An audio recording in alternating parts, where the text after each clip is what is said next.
নমস্কার বন্ধুরা, আপনারা সবাই কেমন আছেন? আশা করছি সবাই ভালো আছেন।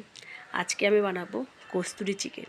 এর আগেও বানিয়েছিলাম, কিন্তু তখন আমি ভিডিওটা দেখাতে পারিনি ভালো করে, শুধু রান্নার পরে জাস্ট দেখিয়ে দিয়েছিলাম।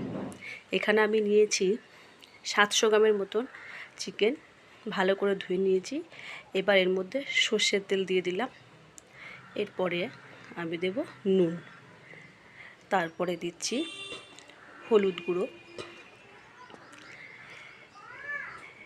এবার দেব শুকনো লঙ্কা গুঁড়ো, লাল যেটা শুকনো লঙ্কা হয় সেটা দিয়েছি। তারপর দিলাম কাশ্মীরি লাল গুঁড়ো। এই মাংসটা একটু লাল লাল হবে আর বেশ কষা কষা টাইপের হবে। এটা ভাত বা রুটি যে কোনো কিছুর সাথে খাওয়া যায়। এবার আমি দিয়ে দিচ্ছি ফ্যাটানো টক দই। তারপর দিয়ে দেব পেঁয়াজ, আদা, রসুন বাটা।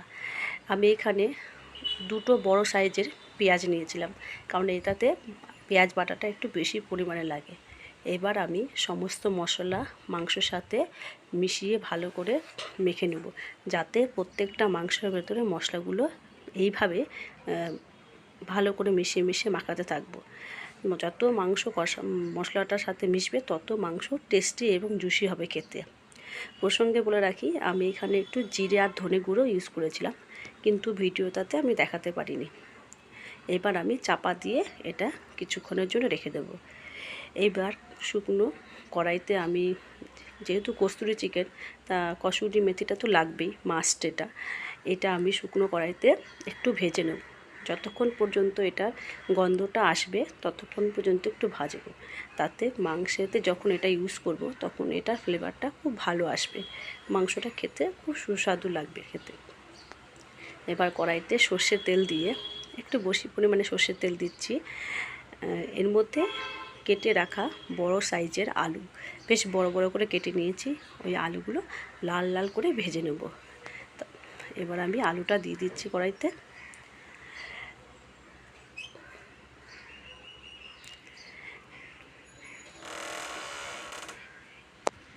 নুন হলুদ দিয়ে এটা ভালো করে লাল লাল লাল করে আলুটা ভেজে নেব।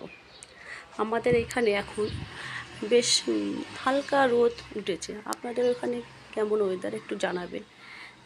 ঝড় আসার কথা, কিন্তু এখনও ওয়েদারটা একটু হাওয়া দিলেও মানে বেশ হালকা রোদ রোদ ভাব আছে। আপনাদের ওখানে ওয়েদারটা কেমন একটু জানাবেন কমেন্টস করে। এবার মাংসের আলুগুলো আমি একটু ভালো করে ভেজে নিচ্ছি।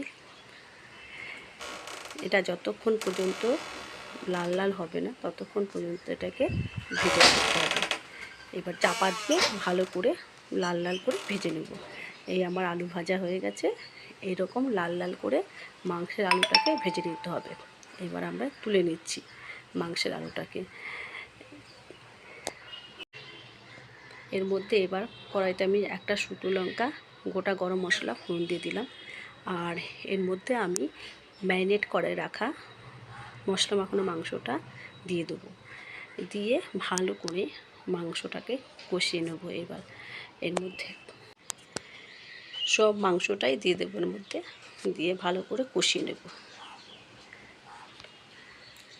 এই মাংসটা ভাত বা রুটি যে কোনো কিছুর সাথে খেতে পারে। এই যে মাংসের মধ্যে প্রচুর জল ছেড়ে বেরিয়ে গেছে। এবার চাপা দিয়ে মাংসটাকে এই জলের মধ্যেই ভালো করে সেদ্ধ করে নেব, প্লাস এটা কষানো হবে। এর মধ্যে আমি ভেজে রাখা আলু টুকরোগুলো দিয়ে দিচ্ছি, যাতে মাংসর সাথে আলুটা বেশ ভালো করে সেদ্ধ হয়ে যায়। যেহেতু বড় করে কাটা আলুটা, ওই জন্য। আর মাংসে তো বেশি জল পড়বে না, অল্প জল দেবো। এইবার মাংসটা আলুর সাথে ভালো করে কষানো হয়ে গেছে। এবার আমি এর মধ্যে সামান্য পরিমাণে জল দিয়ে দিচ্ছি। এই জলেই মাংসটা ভালোভাবে সেদ্ধ হবে। শুধু মাংস আর আলুটা সেদ্ধ করার জন্যই দিচ্ছি, যেহেতু এটা একটু মানে বেশ গ্রেভি টাইপের হবে মাংসটা, ওই জন্য। এবার আমার মাংসটা আলু ভালোভাবে সেদ্ধ হয়ে গেছে বেশ, আর ঝোলটাও অনেকটা কমে এসছে। এইবার আমি ওপর দিয়ে কসুরি মেথি দিয়ে মাংসটা ভালো করে নেড়ে নিচ্ছি। এর মধ্যে আমি আর কোনো গরম মশলা ইউজ করব না, এমনকি আমি কোনো টমেটো ইউজ করিনি, যেহেতু এর মধ্যে দই দিয়েছি আর কাশ্মীরি লঙ্কা পড়েছে। এবার আমার পুরো মাংসটা রেডি। এবার দেখে নিন। আপনারাও এভাবে মাংসটা করে খাবেন, খুব ভালো খেতে হয়।